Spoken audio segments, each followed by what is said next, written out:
Okay, applications. We deal with interest, compounding continuous, that's where it comes in. Also deals with decay, it's usually a radioactive decaying problem. And we also have growth of populations. This is where exponential functions are used in real life problems. Okay, Coach Tony, so that's where they're used. Can you show me how to use one? I'm glad you asked. And if you didn't ask, hope you enjoyed that little video there. Let's look at a problem. Interest. Compound interest. First off, when we first start out, P is the principal. So whatever you have starting out is what you have starting out. But after 1 year, you take your principal times the 1 because you're going to keep the principal you have plus the interest rate. Now one thing you have to remember about the R has to be written in decimal form. Because you can't, if you don't have to write 3%, it has to be 0.03. Alright? You have to make it in a decimal form that we can use for math. And if we have it in year 2, we take the principal we have from year 1 after interest times that. And so forth and so on. That we actually end up with something like this here. We're going to take this number times the number of years will give us kind of like that exponential function. We'll go with E times the principal for our compound interest. Alright? So that's what it is for simple interest. It's not particularly compounded right here yet. That's just where you know where the formulas are coming from. So, but what if we compounded it more than once a year? This is for once a year, for years, T.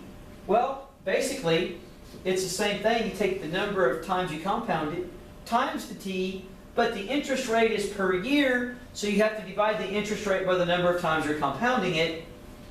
Still works. Same formula. You just got to add that compound part in there. So, let's think of this here. Let's let M equal N divided by R. Well, basically, if this is N divided by R, that's that flip, which is like 1 over M. And it's the same thing as this MRT. Now, wait a minute.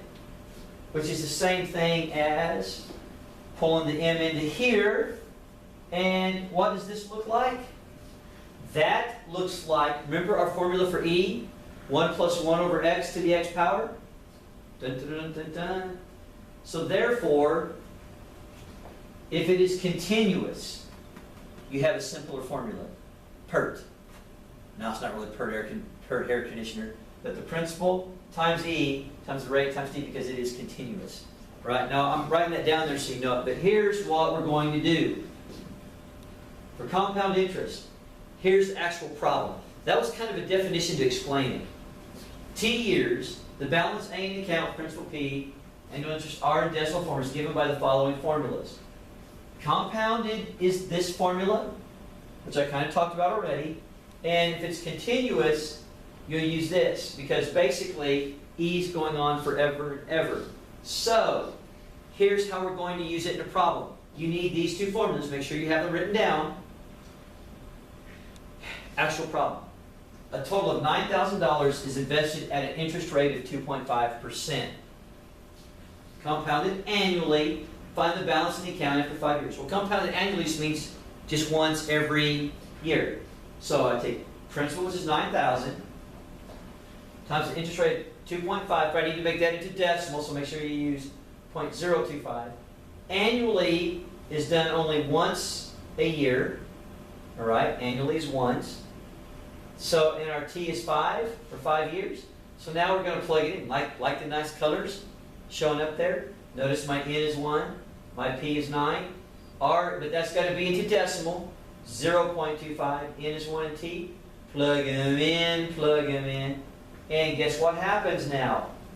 If I put that into the calculator, I would get something like this here, meaning I have $10,182.67. So $9,000 at 2.5% interest will earn you $1,182.67 in 1 year. Wow, that's really cool. All right? Suppose, oh, got the answer's already there, I forgot to do that, but let's look at this one here. Let's look at the same problem with compound interest, but this time it's compounded what? Not annually, but what? Quarterly. Notice, I have 12,000, 3,000, 4, 4. I'm going to use this quarterly amount. There's the formula. If you plug them in, And obviously I already have the answer plugged up right here. A little mistake on my part. But anyway, woo! Made a little bit more money. All right, in less time. A little more money to start with. $13,523.91. All right? Now let's say it's done continuously. Same problem, except now it's not compounded quarterly. That should be taken out. It should be the word continuously. Find the balance in 4 years. I will use this formula. Notice the interest rate is changed to 0.03, 12,000 times E, which E is going to be that 2.7 something. Use your calculator function. Notice, whoops. This was compounded quarterly. This one is compounded continuously. Notice, the difference is around $6. Not a lot, but that's if you're compounding it all the time, continuously, because interest is growing. There's a little bit more money to be compounded continuously. So you think the banks are going to do that? Probably not. They want to not give you as much money. All right, but anyway, but there's a little bit of difference.